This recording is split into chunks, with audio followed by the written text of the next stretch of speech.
औज़ुबिल्लाहिमिनश्शैतानिर्रजीम बिस्मिल्लाहिर्रहमानिर्रहीम। Lecture number 9 first year.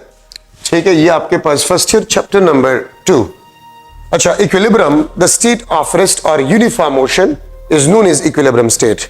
Equilibrium को further फिर हम दो टाइप्स में डिवाइड कर सकते हैं। स्टैटिक रेस्ट से निकला हुआ है, डायनामिक मोशन से निकला हुआ है। स्टैटिक ट्रांसलेटरी इक्विलिब्रियम, ठीक है, if v is equal to 0 means rest, acceleration will be equal to 0. Static rotatory equilibrium, omega is equal to 0, alpha will be equal to 0. Dynamic equilibrium further हम दो types में divide कर सकते हैं। ठीक है, इसको आप A, इसको आप B, इसको आप A, इसको आप B कह सकते हैं। डायनामिक ट्रांसलेटरी इक्विलिब्रियम, ठीक है, और ये आपके पास है dynamic rotatory equilibrium. Dynamic translatory when the velocity is constant, अगर वेलोसिटी आपके पास क्या हो, कांस्टेंट हो, एक्सेलरेशन 0 होगा। और डायनामिक रोटेटरी इक्विलिब्रियम अगर ओमेगा कांस्टेंट हो तो अल्फा विल बी 0। आप नेचर ऑफ मोशन को देखेंगे। अब देखिए हमारा नेचर ऑफ मोशन क्या है, ट्रांसलेटरी। तो अगर मैं रेस्ट में हूं तो I am in a static translatory equilibrium. अगर मैं यूनिफॉर्म वेलोसिटी से मोशन कर रहा हूं, I am in a dynamic translatory equilibrium. ठीक है, इस तरह अगर कार है तो कार अगर रेस्ट में है, स्टैटिक ट्रांसलेटरी इक्विलिब्रियम, क्योंकि कार का जो नेचर ऑफ मोशन है वो ट्रांसलेटरी होता है। तो कार अगर रेस्ट में है, static translatory equilibrium. Car uniform velocity से मोशन कर रहा है तो डायनामिक ट्रांसलेटरी इक्विलिब्रियम। लेकिन कार के व्हील्स को देखे, अगर कार रेस्ट में है तो व्हील का नेचर ऑफ मोशन रोटेटरी है। कार रेस्ट में है तो व्हील भी रेस्ट में है। व्हील आपके पास जो है वो स्टैटिक रोटेटरी इक्विलिब्रियम में होंगे सारे व्हील्स। और गाड़ी स्टैटिक ट्रांसलेटरी इक्विलिब्रियम। अगर गाड़ी यूनिफॉर्म वेलोसिटी से मोशन कर रहा है तो गाड़ी डायनामिक ट्रांसलेटरी इक्विलिब्रियम में है। ठीक है, और उसकी व्हील जो है वो डायनामिक रोटेटरी इक्विलिब्रियम में है, नेचर ऑफ मोशन के बेस पे। फेन है, फेन अगर रेस्ट में है तो angular velocity is 0, the fan will be in a static rotatory equilibrium. और अगर आप फेन को स्टार्ट करें और फिर वो कांस्टेंट एंगुलर वेलोसिटी से मोशन करे तो फिर हम कहते हैं the fan is in a dynamic rotatory equilibrium. ठीक है, तो ये आपके पास इक्विलिब्रियम है और इसके डिफरेंट टाइप से नेचर ऑफ मोशन के बेस पे। Non accelerated state of a body is known as equilibrium. Non accelerated state means acceleration is 0। तो अगर ट्रांसलेटरी मोशन है तो लीनियर एक्सेलरेशन इज 0, अगर रोटेटरी मोशन है तो एंगुलर एक्सेलरेशन इज 0। ठीक है, तो ये आपके पास जो है इक्विलिब्रियम में जरूरी पॉइंट्स आपके पास बन गए हैं। अब इक्विलिब्रियम में आगे जाने से पहले यहां पर हम लेते हैं some important forces. Number first, concurrent forces. Concurrent forces if line of action overlap at a single point. ठीक है, या मैं इस तरह भी कह सकता हूं कि if the forces act on a body at a single point, ये आपके पास F1, ये आपके पास F2, ये आपके पास F3, ये आपके पास F4। अगर आप इनके लाइंस को एक्सटेंड करें इस तरह, अगर आप इसके लाइन को एक्सटेंड करें, ये सिंगल पॉइंट पे ओवरलैप होंगे। So if line of action overlap at a single point then the forces are known as concurrent forces, या the forces act at a single point, उसको बेसिकली हम concurrent forces कहते हैं। अगर आपसे कोई पूछे कि मिनिमम कंकरेंट फोर्सेस कितने हैं, 2, मैक्सिमम कितने हैं, इनफाइनाइट। मैक्सिमम इनफाइनाइट आपके पास है। ठीक है, सेकंड आपके पास जो है कोलिनियर फोर्सेस और वेक्टर्स को common linear line, common line. ठीक है, तो मैं लिख सकता हूं forces act along single line. Forces act along single line, इसको हम कोलिनियर फोर्सेस कहते हैं। इसको हम क्या कहते हैं, कोलिनियर फोर्सेस कहते हैं। ये आपके पास F1, ये आपके पास F2।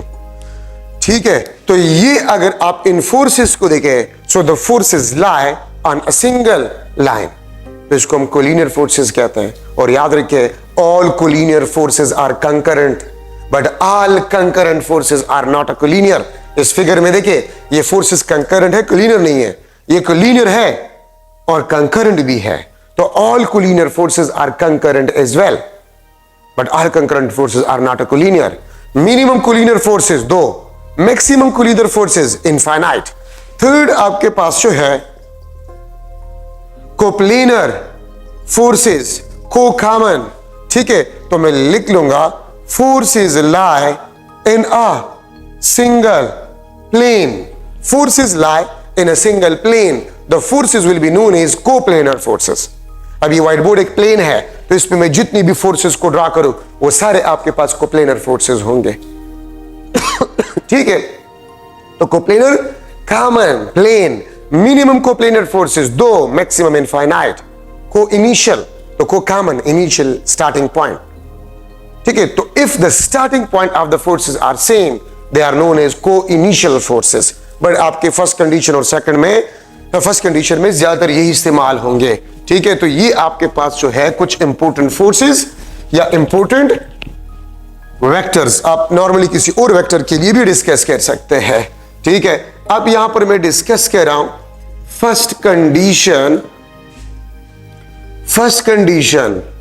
Of equilibrium. First condition of equilibrium, ये आपको श्योरिटी देगा, ये आपको श्योरिटी देगा ऑफ ट्रांसलेटरी इक्विलिब्रियम. ये आपको ट्रांसलेटरी इक्विलिब्रियम का श्योरिटी देगा. Means that is linear acceleration will be equal to 0. Linear acceleration will be equal to 0. ये फर्स्ट कंडीशन ऑफ इक्विलिब्रियम है. इसका स्टेटमेंट क्या है? If the vector sum of all the forces act on a body is equal to a null vector, or if net force act on a body is equal to 0. ठीक है, तो ma आपके पास 0 होगा. किसी body का मास तो 0 नहीं हो सकता, एक्सेलरेशन आपके पास क्या होगा? 0 होगा. तो इस स्टेट को हम कहते हैं equilibrium state. If the vector sum of all the forces act on a body is equal to a null vector or zero vector, then the body will be in a translatory equilibrium. Body आपके पास जो है वो translatory equilibrium में होगा. अगर किसी body पे अपवर्ड फोर्सेस लग रहे हैं और डाउनवर्ड भी लग रहे हैं, ठीक है, और अगर अपवर्ड और डाउनवर्ड का सम बराबर हो, they will cancel. Long x axis forces लग रहे हैं, तो लॉन्ग पॉजिटिव एक्स एक्सिस जो फोर्सेस लग रहे हैं, लॉन्ग नेगेटिव एक्स एक्सिस जो फोर्सेस लग रहे हैं, अगर उसका सम सेम है, they will cancel. ठीक है, so along y axis positive negative along y axis they will cancel. Along positive z axis negative z axis they will cancel. ठीक है, और नेट फोर्स आपके पास क्या होगा? 0 होगा. So the body will be in a translatory equilibrium. ये मास है, यहां से आप F1 फोर्स इस पे लगा रहे हैं, ये आपके पास F2 फोर्स है. F1 is equal to minus F2, और अगर आप इसको देखें F1 plus F2 is equal to a null vector. ठीक है, तो ये आपके पास एक्सेलरेशन जो होगा 0. तो अगर एक्सेलरेशन 0 होगा तो बॉडी आपके पास या तो रेस्ट में होगा या बॉडी आपके पास जो है वो यूनिफॉर्म मोशन करेगा. बॉडी आपके पास या तो रेस्ट में होगा या यूनिफॉर्म मोशन करेगा. ठीक है, ये बात आप लोग याद रखें. तो फर्स्ट कंडीशन आपको ट्रांसलेटरी इक्विलिब्रियम का गारंटी या श्योरिटी दे सकता है. गाड़ी है, यूनिफॉर्म वेलोसिटी से जा रहा है, तो इसका मतलब ये है कि इस पे जितनी भी फोर्सेस है वो तमाम कैंसिल कर रहे हैं या बैलेंस कर रहे हैं. No net force, acceleration will be 0. The car will be in a dynamic translatory equilibrium. गाड़ी आपके पास डायनामिक ट्रांसलेटरी इक्विलिब्रियम में आपके पास होगा. ठीक है, तो ये आपके पास फर्स्ट कंडीशन ऑफ इक्विलिब्रियम है. तमाम फोर्सेस बैलेंस कर रहे हैं. ठीक है, तो बॉडी आपके पास ट्रांसलेटरी इक्विलिब्रियम में होगा. ठीक है, अब इसमें हम कुछ इंपॉर्टेंट पॉइंट्स लिख रहे हैं. Some important points. Number first, minimum forces of equal magnitudes. Minimum forces of equal magnitude which can balance a body, वो आपके पास होंगे 2.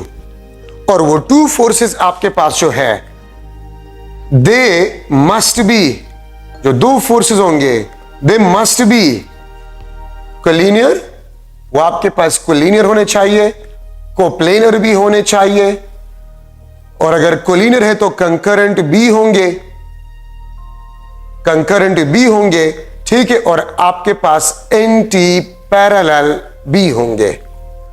Minimum forces of equal magnitudes which can keep body in equilibrium, या which can balance a body, which can balance a body or which can keep the body in equilibrium, वो आपके पास दो होंगे, and they must be collinear, they must be coplanar, they must be concurrent, ठीक है, and anti parallel, ठीक है। ये आपके पास फिगर है, ये आपके पास F1, ये F2, तो F1 आपके पास है, this is equal to minus F2, F1 plus F2 आपके पास है, this is equal to null vector या जीरो वेक्टर, ठीक है। तो देखिए ये कोलिनियर भी है, कोप्लेनर भी है, कंकरेंट भी है, ठीक है, और एंटी पैरेलल भी है। अगर इन चारों में एक कंडीशन भी ना हो तो ये कभी भी एक दूसरे को बैलेंस नहीं कर सकते, ठीक है। Maximum forces of equal magnitudes which can balance a body, वो आपके पास इनफाइनाइट है,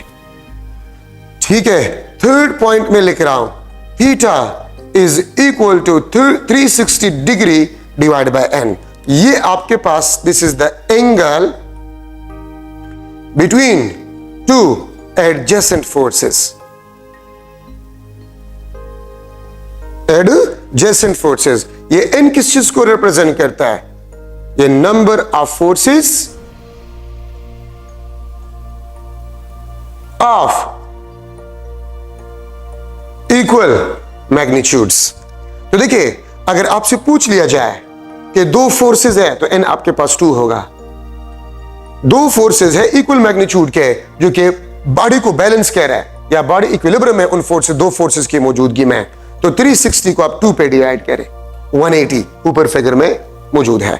अगर 3 फोर्सेस है इक्वल मैग्नीट्यूड के, अगर 3 फोर्सेस है इक्वल मैग्नीट्यूड के, तो ये आपके पास बन जाएगा F1, ये आपके पास F2, ये आपके पास जो है दिस इज अ F3, ठीक है। और आपको अगर बताया गया है F1 is equal to, F2 is equal to, F3 is equal to F, 3 forces है इक्वल मैग्नीट्यूड के, और अगर वो बैलेंस कर रहे हैं, what will be the angle between 2 adjacent forces, ठीक है। तो देखिए अगर 360 को आप 3 पे डिवाइड करें, 120 डिग्री, 120 डिग्री, 120 डिग्री। अगर 3 फोर्सेस है इक्वल मैग्नीट्यूड के और वो बॉडी को बैलेंस कर रहा है, तो किसी भी दो एडजेसेंट फोर्सेस के दरमियान 120 डिग्री एंगल होगा। अगर किसी भी दो एडजेसेंट फोर्सेस के दरमियान 120 डिग्री एंगल ना हो, तो वो 3 फोर्सेस जो इक्वल मैग्नीट्यूड के हो, वो कभी भी बॉडी को इक्विलिब्रियम में नहीं रख सकता, ठीक है। तो ये आपके पास 120, 120 और 120, और अगर इसका फिगर बना ले, ये आपके पास F1, ये आपके पास F2, ठीक है, और ये आपके पास है दिस इज अ F3। तो देखिए अगर आप हेड टू टेल रूल से इन फोर्सेस को मिला लें, अगर आप हेड टू टेल रूल से इन फोर्सेस को मिला लें, तो ये आपके पास क्लोज्ड पाथ बना लेता है। फॉर एग्जांपल आप यहां से शुरू हो गए और यहां पर वापस आ गए, तो डिस्प्लेसमेंट इज अ 0। तो अगर 3 फोर्सेस है और वो इक्वल मैग्नीट्यूड में है, ठीक है, और बॉडी को वो बैलेंस कर रहे हैं, अगर उसको आप हेड टू टेल रूल से मिला लें, तो वो आपके पास इक्विलेटरल ट्राइंगल को बनाएगा, वो इक्विलेटरल ट्राइंगल को बनाएगा। 3 फोर्सेस है किसी बॉडी पे एक्ट कर रहे हैं, और जब उन फोर्सेस को मैं हेड टू टेल रूल से मिला लूं, तो मेरे पास ट्राइंगल बन जाता है of each angle 60 degree, of each angle 60 degree. Then what will be the resultant force, what will be the resultant force on that body, या नेट फोर्स, तो 0 होगा, और बॉडी आपके पास है वो इक्विलिब्रियम में होगा। अगर 4 फोर्सेस हो of equal magnitude which can keep the body in equilibrium, तो 360 by 4 90 और मैग्नीट्यूड में भी बराबर है, ठीक है। तो अगर आपके पास 4 फोर्सेस है, ये आपके पास F1, ये आपके पास F2, ये आपके पास F3, ये आपके पास F4। ठीक है, तो अगर आप इसको हेड टू टेल रूल से मिला लें तो ये स्क्वायर बनाएगा, क्लोज्ड पाथ स्क्वायर बनाएगा। ठीक है, तो नेट फोर्स आपके पास क्या होगा? 0 होगा। ये बात याद रखिए। तो देखिए, आप अगर किसी बॉडी पे फोर्सेस एक्ट कर रहे हैं, अगर किसी बॉडी पे फोर्सेस एक्ट कर रहे हैं और उन फोर्सेस को आपने हेड टू टेल रूल से मिला लिया और वो एक क्लोज्ड पाथ बना ले, closed path head to tail rule से, तो उन फोर्सेस का रिजल्टेंट आपके पास क्या होगा? 0 होगा। उन फोर्सेस का रिजल्टेंट आपके पास क्या होगा? 0 होगा। लेकिन अगर क्लोज्ड पाथ ना बनाए तो फिर वो फोर्सेस बैलेंस नहीं कर सकते, नेट फोर्स 0 नहीं होगा। ये बात जहन में बैठा दे। ठीक है, ये क्लोज्ड पाथ, अगर आप इसको हेड टू टेल रूल से मिला रहे तो ये क्लोज्ड पाथ स्क्वायर बनाएगा, रिजल्टेंट विल बी 0। ठीक है, अच्छा, अब ये मैं 4th पॉइंट लिख रहा हूं। ये आपके पास minimum forces of unequal magnitude, of unequal magnitudes which can keep the body in equilibrium. ठीक है, तो वो आपके पास कितने होंगे? वो आपके पास 3 होंगे, 3, and they must be concurrent. वो आपके पास कंकरेंट होने चाहिए, कोप्लेनर होने चाहिए। ठीक है, कंकरेंट होने चाहिए, कोप्लेनर होने चाहिए और नॉन कोलिनियर आपके पास होने चाहिए। Minimum forces of unequal magnitudes which can keep the body in equilibrium, वो आपके पास 3 होंगे। अनइक्वल मैग्नीट्यूड वाले फोर्सेस वो 3 होंगे और वो तीनों forces they must be concurrent, coplanar and non collinear. 5th, maximum forces of unequal magnitude which can balance a body, वो आपके पास इनफाइनाइट होंगे। ठीक है, 6th नंबर पॉइंट आपके पास जो है, if single force equal in magnitude to the resultant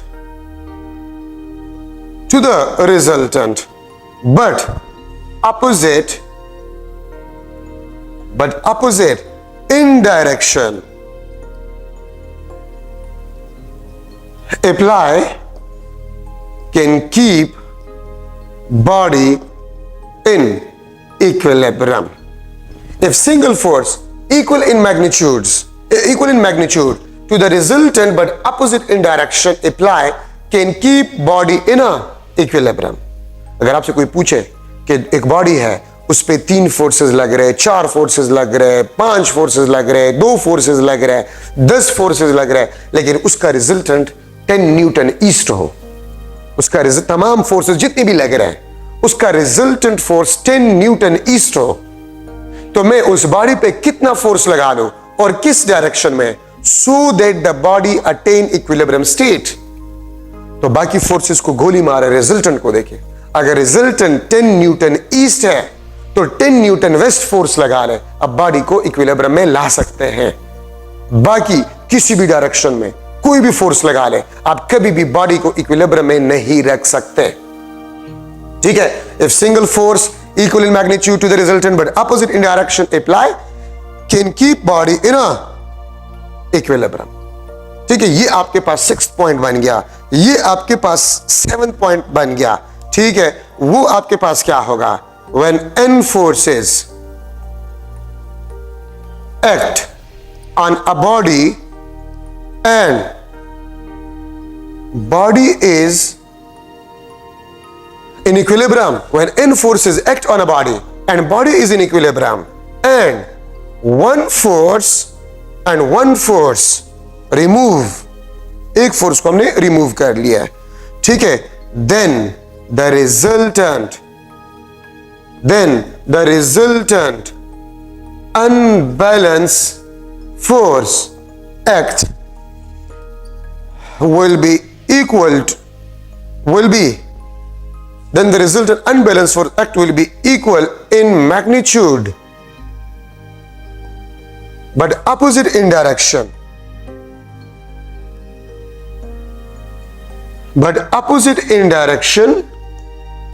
To the force which we remove. ये जो 6th नंबर पॉइंट और 7 एक दूसरे के अपोजिट है। इसमें हमने कहा है अगर आप रिजल्टेंट फोर्स के मैग्नीट्यूड के बराबर लेकिन डायरेक्शन में अपोजिट फोर्स आप लगा ले तो हम बॉडी को इक्विलिब्रियम में ला सकते हैं। और ये 7 पॉइंट आपको ये बता रहे हैं कि अगर n फोर्स किसी बॉडी पे एक्ट कर रहे हैं और बॉडी इक्विलिब्रियम में है और हमने एक फोर्स को हटा दिया तो फिर उस बॉडी पे जो नेट अनबैलेंस फोर्स होगा वो मैग्नीट्यूड में उस फोर्स के बराबर होगा जिसको हमने रिमूव किया है, लेकिन डायरेक्शन में आपके पास अपोजिट होगा। अब मैं इसको ये 4th, 6th और 7 पॉइंट ये मैं डायग्राम से डिस्कस कर रहा हूं। ठीक है, ये मैं डायग्राम से डिस्कस करवा रहा हूं। ठीक है, तो आप इसको थोड़ा सा गौर से देखें। ठीक है, ये आपके पास बॉडी है मास m। मैं इस साइड पे फोर्स F1 लगा रहा हूं विच इज 4 न्यूटन ईस्ट। ये आपके पास F2 है, F2 force which is 3 Newton north. ये आपके पास 3 न्यूटन नॉर्थ है और दोनों आप देख ले तो मैग्नीट्यूड में भी बराबर नहीं है और डायरेक्शन में भी नहीं है। तो मैं अगर इसका रिजल्टेंट फोर्स मालूम करूं, ये आपके पास F2, तो ये आपके पास क्या बन जाएगा, ये आपके पास रिजल्टेंट फोर्स है। और देखिए F2 आपके पास 3 न्यूटन नॉर्थ, तो 4 square plus 3 square, 4 square 16 plus 3 square 9, 16 plus 9 25, तो ये आपके पास 5 Newton north of east force, ये रिजल्टेंट फोर्स होगा। ये आपके पास क्या होगा, रिजल्टेंट फोर्स होगा। तो मैंने क्या बताया, देखिए मैंने क्या बताया है, ये वाला पॉइंट 6 नंबर पॉइंट, ये रिजल्टेंट है। तो अगर हम रिजल्टेंट के मैग्नीट्यूड के बराबर और डायरेक्शन में अपोजिट फोर्स लगा लें, 5 न्यूटन नॉर्थ को आप क्या करें, साउथ करें और ईस्ट को आप वेस्ट करें, तो अगर हम ये फोर्स लगा लें, ठीक है, तो बॉडी आपके पास होगा वो क्या होगा, वो इक्विलिब्रियम में होगा। अब इन 3 फोर्सेस की मौजूदगी में बॉडी देख ले, the body is in equilibrium. 6th point आपको यह बता रहा है कि अगर रिजल्टेंट फोर्स के मैग्नीट्यूड के बराबर लेकिन डायरेक्शन में अपोजिट फोर्स आप लगा ले तो आप बॉडी को इक्विलिब्रियम में ला सकते हैं, अदरवाइज आप बॉडी को इक्विलिब्रियम में नहीं ला सकते। तो ये 6th नंबर पॉइंट आपके पास होगी, अब बॉडी इक्विलिब्रियम में है। और आप 4th नंबर पॉइंट पे देख ले, the minimum forces of unequal magnitude which can keep the body in equilibrium, वो 3 है, 1 2 3। और देखिए तीनों कंकरेंट भी है, कोप्लेनर भी है और नॉन कोलिनियर भी है। तो 4th पॉइंट भी आपके पास हो गया, the minimum forces of unequal magnitude 3। 6था पॉइंट भी हो गया, रिजल्टेंट के अपोजिट और मैग्नीट्यूड में बराबर फोर्स, तो body will be in equilibrium.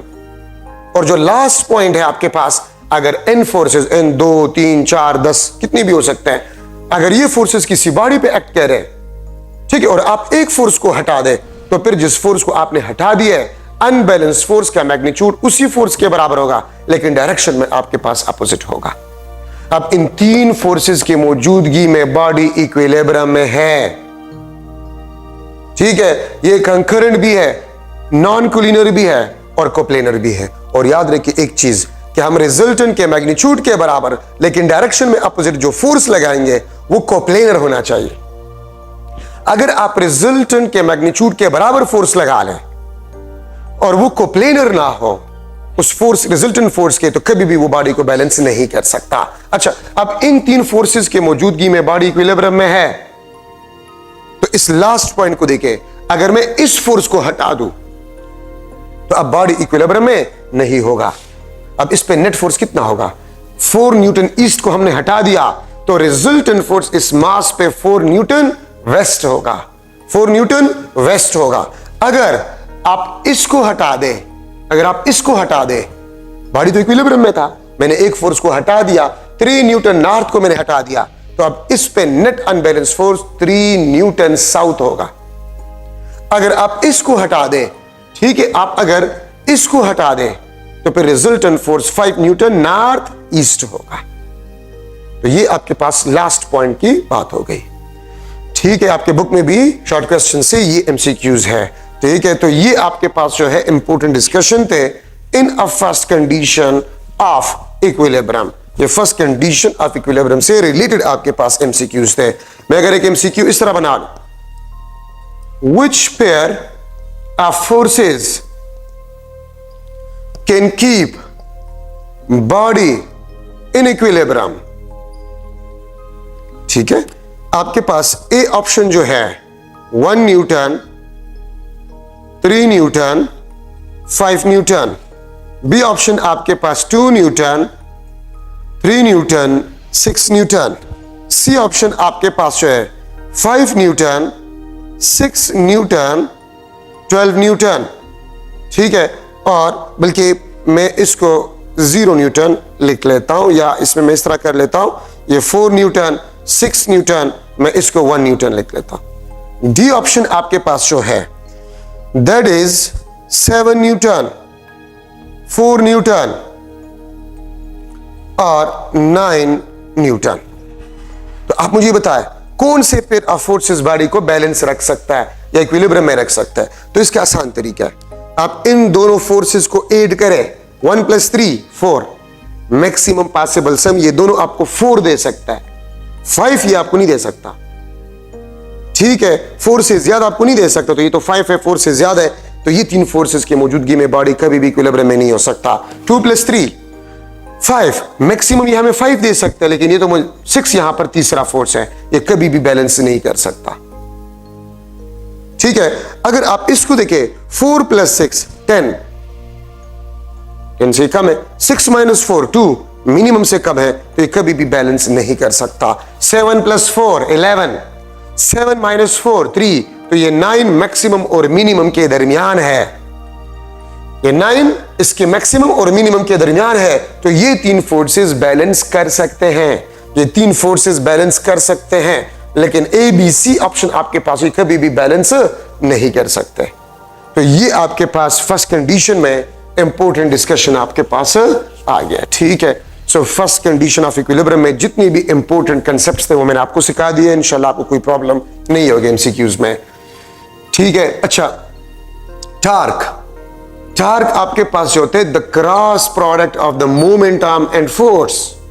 ठीक है, इसका मैग्नीट्यूड अगर मैं लूं RF sin थीटा, याद रखिए कन्वेंशनली एंटी क्लॉकवाइज टार्क को पॉजिटिव कंसीडर किया जाता है कन्वेंशनली, और क्लॉकवाइज टार्क को कन्वेंशनली नेगेटिव कंसीडर किया जाता है। R×F आपको एंटी क्लॉकवाइज टार्क देता है, F×R आपको क्लॉकवाइज टार्क देता है, RF sin थीटा आपको टार्क का मैग्नीट्यूड देता है। RF और थीटा में किसी भी एक को अगर आप बढ़ा दें तो टार्क बढ़ जाएगा। ठीक है, जो दरवाजे हैं उसके हैंडल्स बिल्कुल एंड पे लगाए जाते, क्यों? ताकि मोमेंट आर्म ज्यादा और कम फोर्स लगाकर आप इसको ओपन कर सके या क्लोज कर सके। Torque is equal to I alpha, इसको हम कहते हैं this is the rotational analogue of force, this is the rotational analogue of force. ठीक है, और अल्फा आपके पास क्या है? This is the angular acceleration. तो याद रखिए एंगुलर एक्सेलरेशन का जो कास होता है वो टार्क होता है, और लीनियर एक्सेलरेशन का जो कास होता है वो फोर्स होता है। तो देखिए टार्क एक्सेलरेशन प्रोड्यूस कर रहा है रोटेशनल डायनामिक्स में, और ट्रांसलेटरी मोशन में या लीनियर मोशन में एक्सेलरेशन का जो कास आपके पास होते हैं वो फोर्स होता है। तो वो काम जो फोर्स करते हैं ट्रांसलेटरी मोशन में, रोटेशनल मोशन में, वही काम एक्सेलरेशन को प्रोड्यूस करना वो टार्क करता है, इसलिए हम टार्क को रोटेशनल एनालॉग ऑफ फोर्स कहते हैं। ठीक है, if torque is equal to 0 alpha will be equal to 0, अगर टार्क नॉन जीरो हो alpha will be not equal to 0। ठीक है, और टार्क को हम मोमेंट ऑफ फोर्स भी कहते हैं, इसको हम मोमेंट ऑफ फोर्स भी कहते हैं। याद रखिए R×, इसके लिए हम मोमेंट ऑफ वर्ड इस्तेमाल करते हैं। तो टार्क को मोमेंट ऑफ फोर्स भी कहते हैं, R× के लिए मोमेंट ऑफ फोर्स है तो फोर्स। अगर आप एंगुलर मोमेंटम को देखें R×P, तो R× के साथ P है, तो एंगुलर मोमेंटम को हम मोमेंट ऑफ लीनियर मोमेंटम भी कहते हैं। तो जहां पर आप R× देख ले उसको मोमेंट ऑफ कहते हैं। ठीक है, अगर R क्रॉस F है तो मोमेंट ऑफ फोर्स, अगर R क्रॉस P है तो मोमेंट ऑफ लीनियर मोमेंटम। ठीक है, ये याद रखिए। तो ये आपके पास एंगुलर मोमेंटम में इंपोर्टेंट डिस्कशन आपके पास बन गया। ठीक है, तो ये टार्क में आपके पास इंपोर्टेंट डिस्कशन थे। अच्छा, अब यहां पर हम ले रहे कपल फोर्सेस। कपल फोर्सेस वो फोर्सेस होते हैं which can keep body in translatory equilibrium. In translatory equilibrium but not in rotational equilibrium. Couple forces वो forces होते हैं which can keep the body in translatory equilibrium but not in a rotatory equilibrium. Couple forces non-collinear, coplanar, ठीक है, non-concurrent, concurrent, anti-parallel और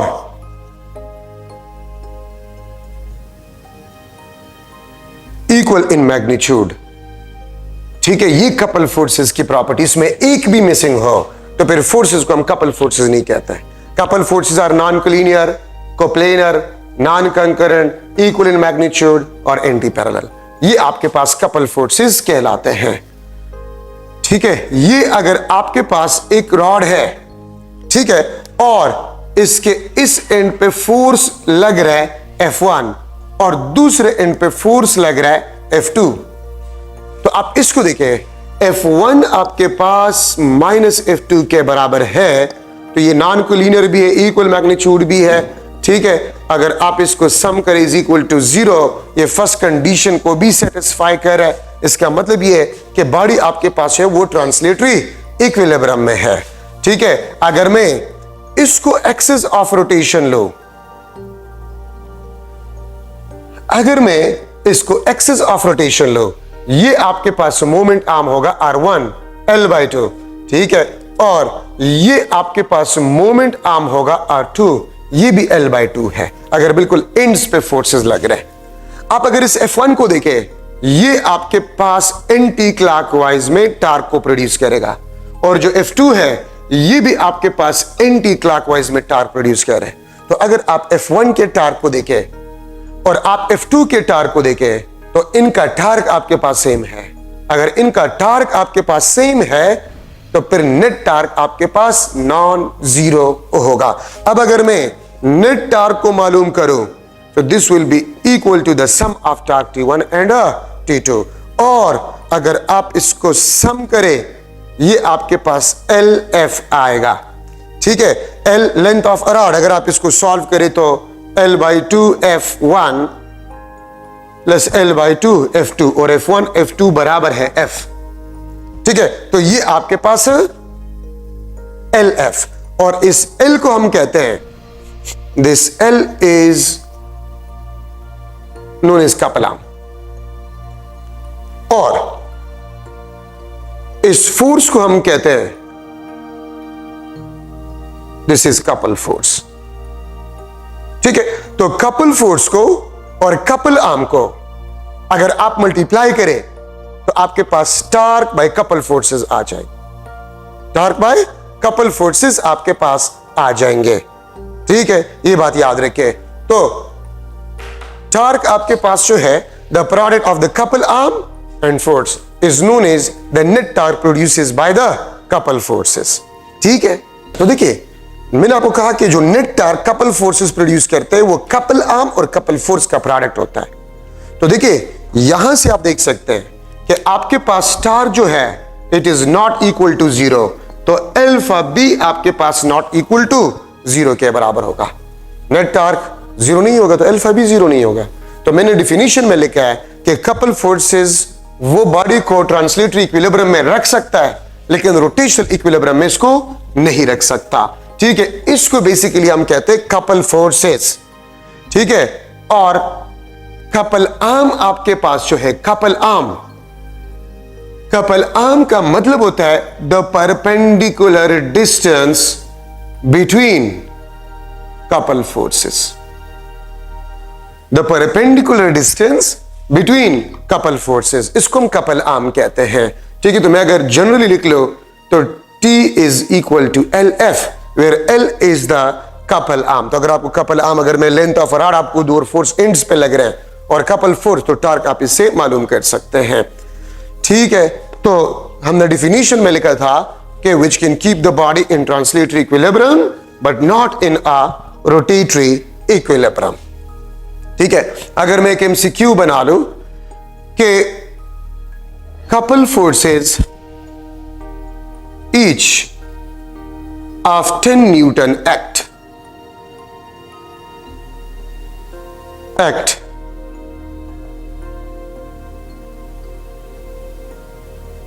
couple forces each of 10 Newton act on a rod of a 10 meter length. One force at 2 meter from one end and another at 1 meter from other end, then torque produces will be dash।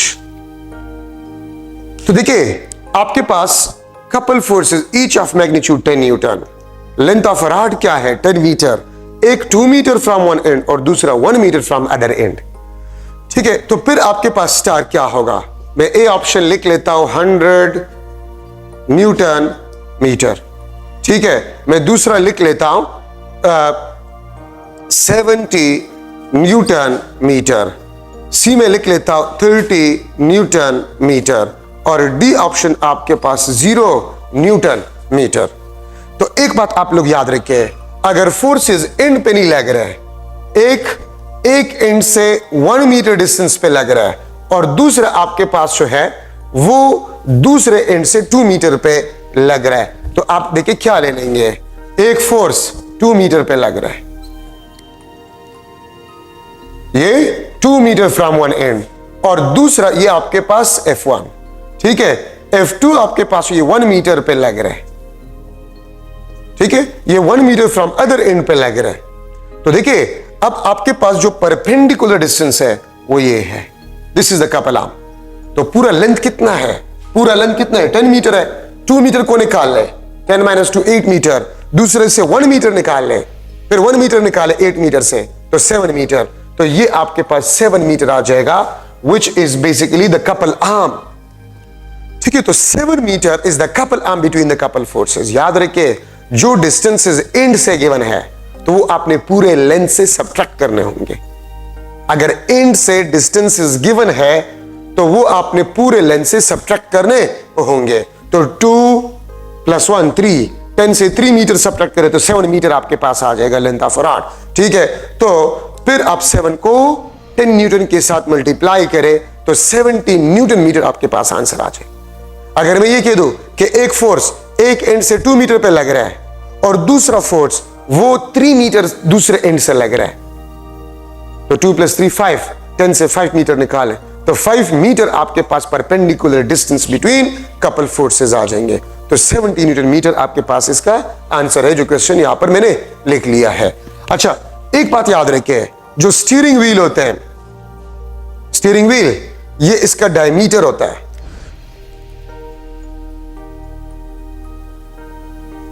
एक force F1 यहां पर लग रहा है, दूसरा force F2 यहां पर लग रहा है। अगर मैं कह दूं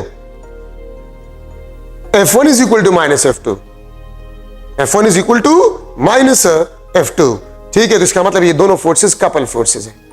ठीक है, और इन दोनों फोर्सेस के दरमियान जो डायमीटर है वो कपल आर्म होगा।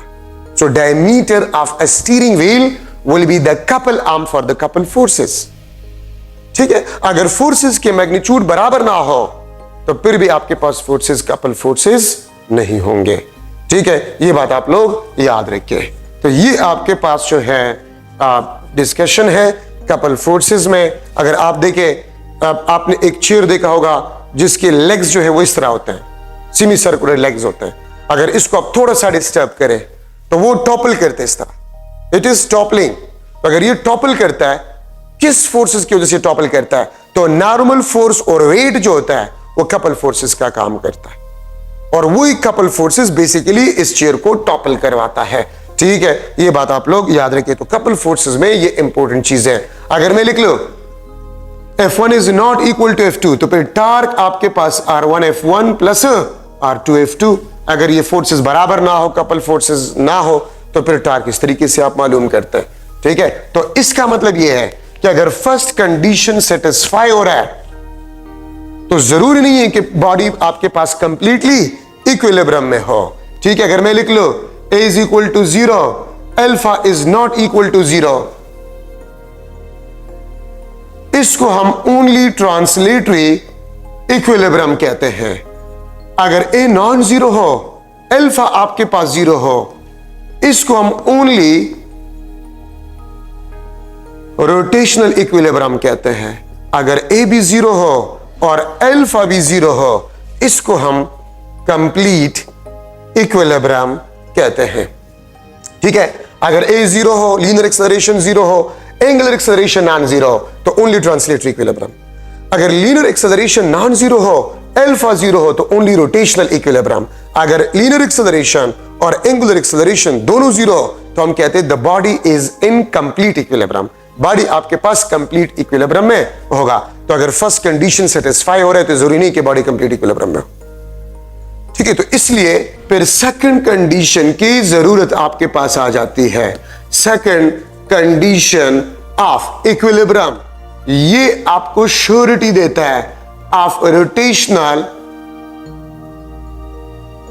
Equilibrium, means alpha is equal to 0। ये आपको रोटेशनल इक्विलिब्रियम का श्योरिटी देता है।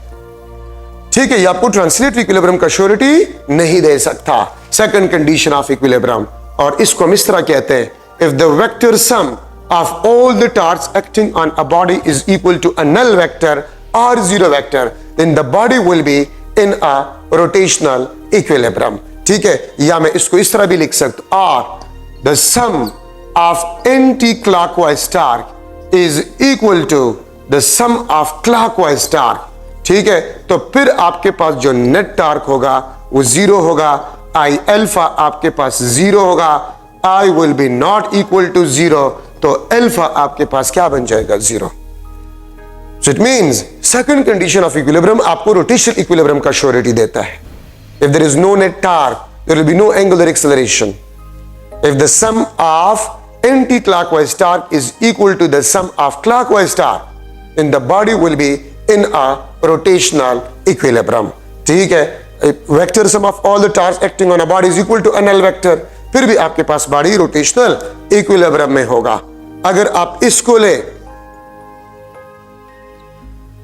ये आपके पास एक रॉड है, ठीक है, और मैं इसको सेंटर से सपोर्ट भी दे रहा हूं, ये F1 फोर्स है, ये आपके पास F2 फोर्स है। ठीक है, अच्छा, अगर आपके पास F1 फोर्स, तो मैं लिख लूंगा this is the moment arm R1, ये आपके पास मोमेंट आर्म है R2। अब इस F1 को देखे, ये एंटी क्लॉकवाइज में टॉर्क प्रोड्यूस कर रहा है, और अगर आप F2 को देखे, ये आपके पास क्लॉकवाइज में टॉर्क प्रोड्यूस कर रहा है। ठीक है, तो अगर आपके पास ये टॉर्क T1 और टॉर्क T2 बराबर हो, तो इसका मतलब आपके पास होगा R1 F1 is equal to R2 F2। ठीक है, आर एफ का प्रोडक्ट आपके पास जो है, it will be equal to constant. ठीक है, और अगर आर एफ का प्रोडक्ट आपके पास कांस्टेंट है, it means F will be inversely proportional to R, और अगर एफ आपके पास आर के इनवर्सली प्रोपोर्शनल है, तो मैं रेशियोज को बना सकता हूं, F1 divide by F2 is equal to R2 divide by R1। ठीक है, तो this is very important concept in a second condition of equilibrium. Force is inversely proportional to the moment arm. इसका मतलब ये है कि अगर मैं लिख लो if R1 is equal to R2 means moment arm बराबर हो, तो F1 F2 के बराबर होगा, या अगर आपको फोर्स के बजाय कहा यह कि वेट हमने पुट किया W1 W2, तो W1 W2 बराबर होगा। और अगर आपको बताया गया कि हमने मासेस पुट किया है तो M1 और M2 आपके पास जो है वो बराबर होगा। If R1 is greater than R2, अगर R1 R2 से ग्रेटर है तो F is inversely proportional to R, F1 F2 से कम होगा। अगर वेट की बात हो रही है W1 W2 से कम होगा। अगर मास की बात हो रही है तो M1 M2 से कम होगा। कितना कम होगा? अगर आप एक साइड पे मोमेंट आर्म को डबल कह रहे हैं, अगर मैं यहां पर लू कि ये आपके पास फोर्स F2 यहां पर लग रहा है, तो देखिए ये R2 आपके पास, अगर मैं लिख लू let R2 is equal to half of R1, तो फिर F2 आपके पास 2 टाइम्स ऑफ F1 होगा। अगर moment arm half, the force will be double. अगर मोमेंट आर्म को आप 4 टाइम डिक्रीज करें, force will be 4 time increase. अगर मोमेंट आर्म को आप 10 टाइम डिक्रीज करें, force will be 10 time increase. फिर आपके पास ये रॉड बैलेंस होगा, अदरवाइज ये रॉड बैलेंस नहीं होगा। तो सारा कमाल किसी भी किस्म के एमसीक्यू इस सेकंड कंडीशन में बनाया जाए तो सारा कमाल F is inversely proportional to R में है।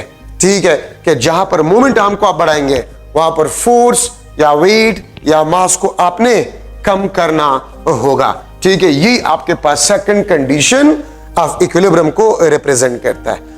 याद रखिए, सेकंड कंडीशन ऑफ इक्विलिब्रियम में जब एमसीक्यूज को बनाया जाता है तो उसमें एक बात की जाती है कि द रॉड इज यूनिफॉर्म।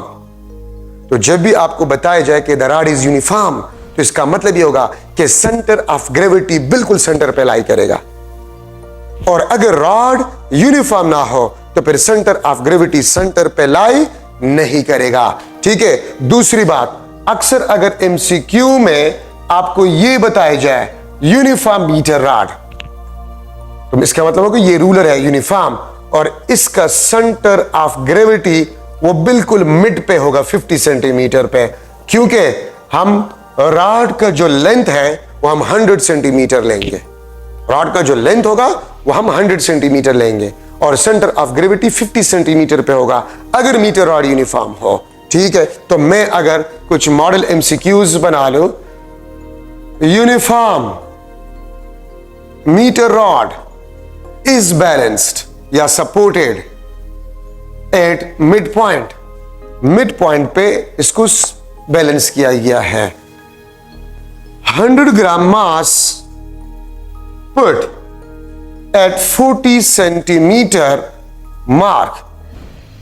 ठीक है, 100 ग्राम मास को 40 सेंटीमीटर मार्क पे पुट किया गया है। देन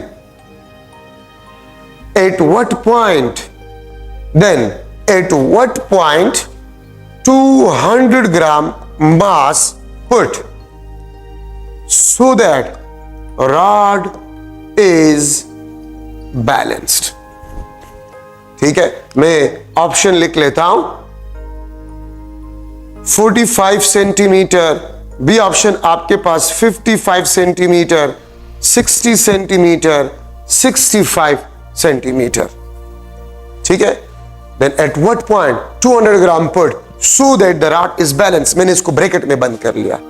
अगर मैं इसको चेंज करूं तो मैं आपसे ये भी पूछ सकता हूं, then moment arm of 200 gram mass at other side will be dash if rod is balanced। अगर रॉड बैलेंस्ड हो तो फिर मोमेंट आर्म क्या होगा दूसरी साइड पे। ठीक है, मैं तीसरा क्वेश्चन जहां पर मैंने ये ब्रैकेट लगाया हुआ है, ये वाला, ये ब्रैकेट जहां पर मैंने लगाया, तो यहां से मैं क्वेश्चन चेंज करूं। ये फर्स्ट क्वेश्चन, ये सेकंड क्वेश्चन। सेकंड क्वेश्चन के लिए ऑप्शंस आपके पास जो है 5 सेंटीमीटर, 10 सेंटीमीटर, 2.5 सेंटीमीटर और डी ऑप्शन आपके पास 15 सेंटीमीटर, ये इसके लिए ऑप्शन है। ठीक है, थर्ड क्वेश्चन में आपसे ये भी पूछ सकता हूं, थर्ड क्वेश्चन में मैं आपसे ये भी पूछ सकता हूं,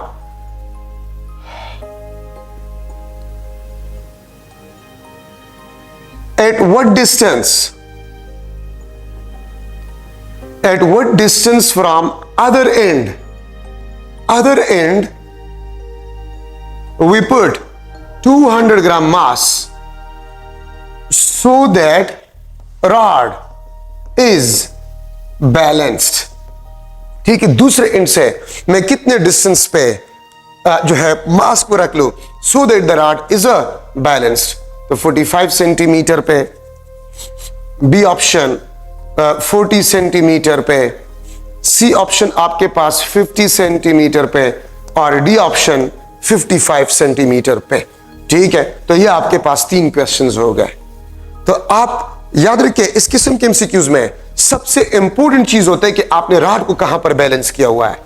सबसे इंपॉर्टेंट चीज क्या होता है कि आपने रॉड को कहां पर बैलेंस किया हुआ है.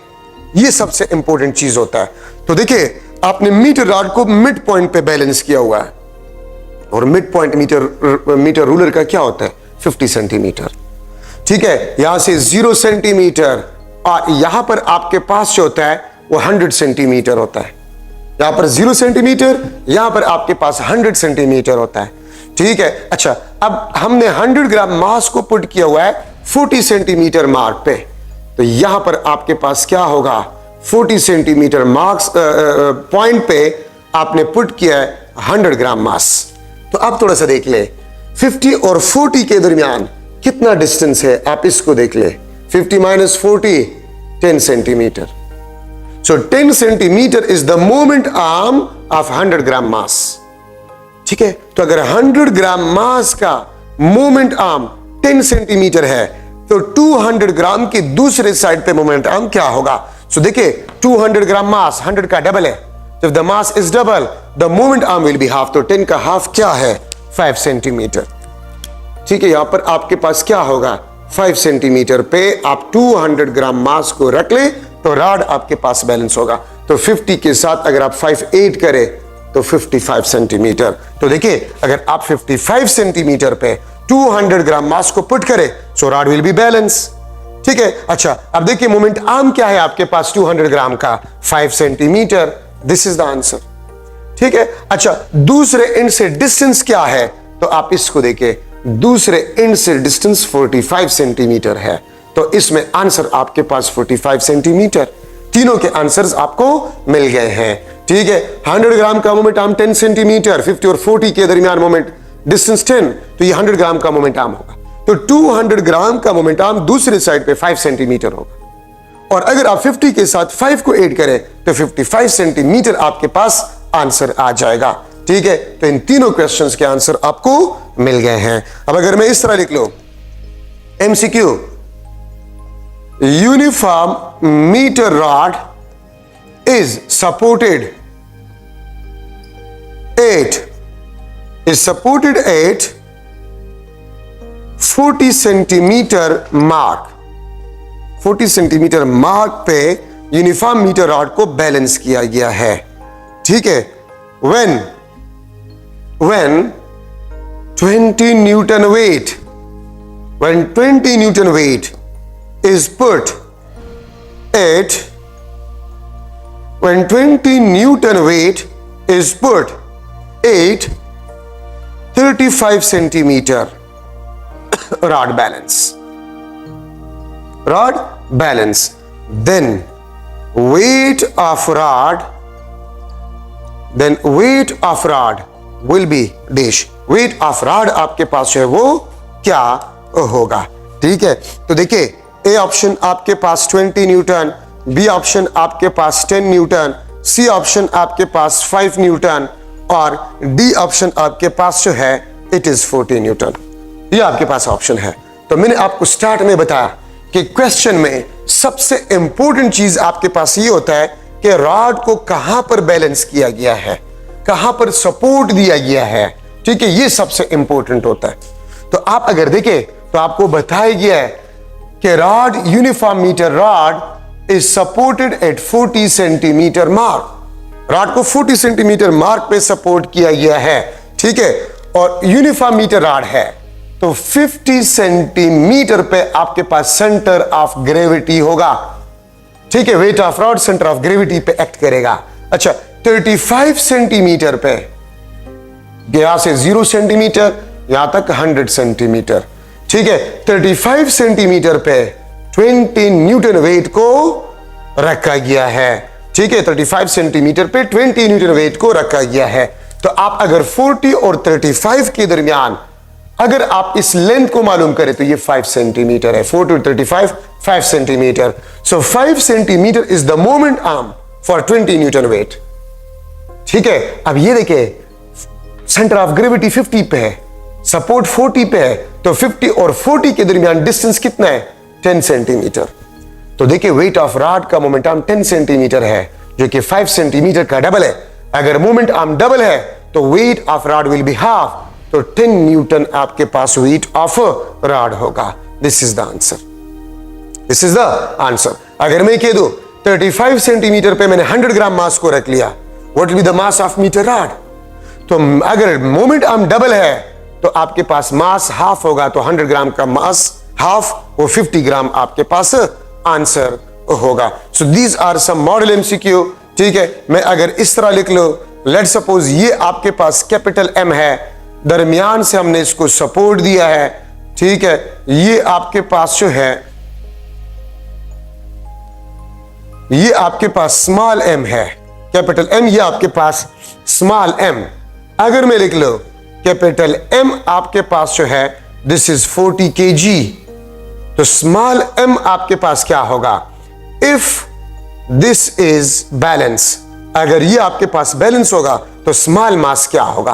तो अगर आप देखें ये बिल्कुल सेंटर पे, अगर आप यहां पर देखें बिल्कुल सेंटर पे है, तो इसका मतलब मोमेंट आर्म इक्वल, तो ये मास और इन दोनों का सम वो आपके पास सेम होगा। तो अगर ये 40 है तो मास स्मॉल एम आपके पास, मैं ऑप्शंस लिख लेता हूं, 40 kg, B option 20 kg, C option 10 kg और डी ऑप्शन आपके पास 5 kg। तो देखिए इन दोनों का सम इसके बराबर होना चाहिए क्योंकि मोमेंट आर्म बराबर है। ठीक है, तो आपके पास 20 + 20, ये आपके पास 40, तो स्मॉल बॉडी का मास आपके पास जो होगा वो 20 किलोग्राम होगा। ठीक है, मैं एक लास्ट एमसीक्यू करता हूं। Non uniform metre rod, non-uniform meter rod is supported at 35 centimeter mark. ठीक है, if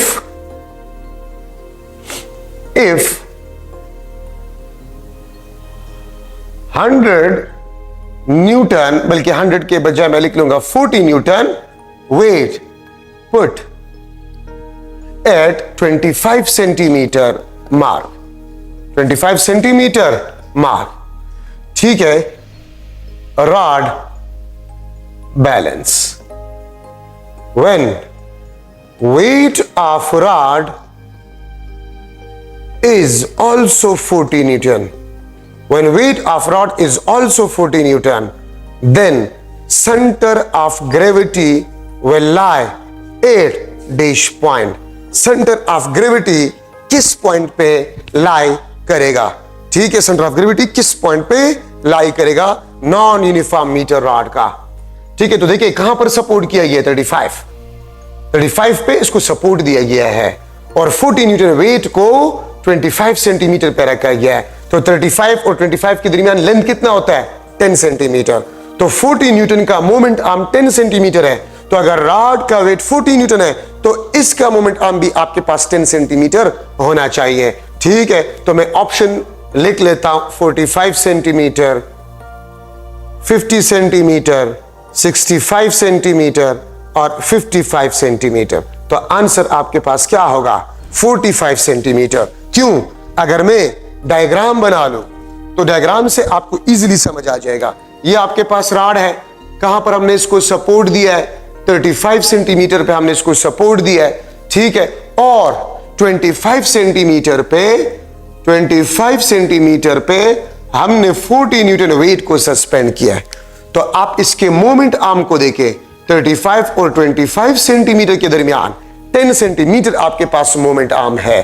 ठीक है, वेट ऑफ अ रॉड भी 40 न्यूटन है, तो इस साइड पे बी पर वेट ऑफ अ रॉड का मोमेंट आर्म वो भी आपके पास 10 सेंटीमीटर होना चाहिए, क्योंकि ये भी 40 ये भी 40, तो moment arm will be equal.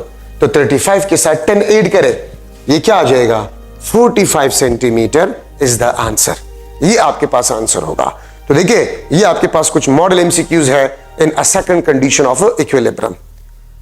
ठीक है, अच्छा अब सेंटर ऑफ ग्रेविटी तो आपके बुक में नहीं है, लेकिन कुछ डिस्कशन में सेंटर ऑफ ग्रेविटी का करना चाहता हूं। सेंटर ऑफ ग्रेविटी क्या होता है? वो पॉइंट जहां पर as a whole weight of a body act, उस पॉइंट को हम सेंटर ऑफ ग्रेविटी कहते हैं। सेंटर ऑफ मास वो पॉइंट होता है जहां पर किसी बॉडी का as a whole mass act करे, उसको हम सेंटर ऑफ मास कहते हैं। Centre of gravity exist everywhere, moon पे भी होता है, अर्थ पे भी होता है, स्पेस में भी होता है। Mass, centre of mass, sorry, centre of mass हर जगह पर होता है। सेंटर ऑफ ग्रेविटी सिर्फ ग्रेविटी में होता है। ठीक है, याद रखिए अगर किसी बॉडी पे, किसी बॉडी के हर पार्ट पे ग्रेविटेशनल फोर्स सेम हो, लेट्स सपोज ये शीट इस तरह पड़ा हुआ है, तो इसके हर एक पार्ट पे ग्रेविटेशनल फोर्स सेम है, तो सेंटर ऑफ मास और centre of gravity single point पे लाई करेगा। और अगर ये शीट इस तरह पड़ा हुआ है तो लोअर पार्ट पे ग्रेविटेशनल फोर्स ज्यादा है, अपर पार्ट पे ग्रेविटेशनल फोर्स कम है। अब सेंटर ऑफ ग्रेविटी और centre of mass single point पे लाई नहीं करेगा। सेंटर ऑफ ग्रेविटी थोड़ा सा नीचे होगा, सेंटर ऑफ मास बिल्कुल सेंटर पे होगा। सेंटर ऑफ मास पोजीशन को चेंज नहीं कर सकता, सेंटर ऑफ ग्रेविटी पोजीशन को चेंज कर सकता है। ठीक है, ये बात याद रखिए। कोई भी बॉडी जितना ड्रॉप होगा, सेंटर ऑफ ग्रेविटी नीचे होगा, स्टेबिलिटी ज्यादा होगा, और सेंटर ऑफ ग्रेविटी जितना ऊपर होगा, स्टेबिलिटी कम होगा। स्टेबिलिटी आपके पास क्या होगा? कम होगा। सेंटर ऑफ मास पोजीशन को चेंज नहीं कर सकता, सेंटर ऑफ ग्रेविटी आपके पास जो है वो पोजीशन को चेंज कर सकता है। तो ये सेंटर ऑफ ग्रेविटी में आपके पास कुछ इंपॉर्टेंट पॉइंट्स। और एक बात और भी याद रखें, अगर आप सेंटर ऑफ ग्रेविटी पे फोर्स लगा लें तो बॉडी में सिर्फ लीनियर मोशन प्रोड्यूस होगा, और सेंटर ऑफ ग्रेविटी के अलावा किसी और पॉइंट पे अगर आप फोर्स लगा लें तो फिर सिर्फ लीनियर मोशन प्रोड्यूस नहीं होगा, लीनियर और रोटेशनल मोशन दोनों प्रोड्यूस होंगे। तो ये इसमें जरूरी पॉइंट थे। उम्मीद है सेकंड चैप्टर तो थोड़ा सा मुश्किल है, लेकिन इंशाल्लाह जितने भी इंपॉर्टेंट पॉइंट्स है वो सारे मैंने डिस्कस कर लिए। ठीक है, wish you best of luck. और मैं इंशाल्लाह नेक्स्ट चैप्टर में शुरू करूंगा थर्ड चैप्टर, और थर्ड चैप्टर में आप रेस्ट और मोशन और स्पीड और वेलोसिटी ये खुद पढ़े। ठीक है, ये इस पे मैं टाइम ज़ाया नहीं करूंगा। Instantaneous speed, average speed, instantaneous acceleration, average acceleration, uniform, non uniform, ये खुद पढ़े। ठीक है, बाकी मैं थर्ड चैप्टर को शुरू करूंगा इंशाल्लाह। ठीक है, थैंक यू सो मच।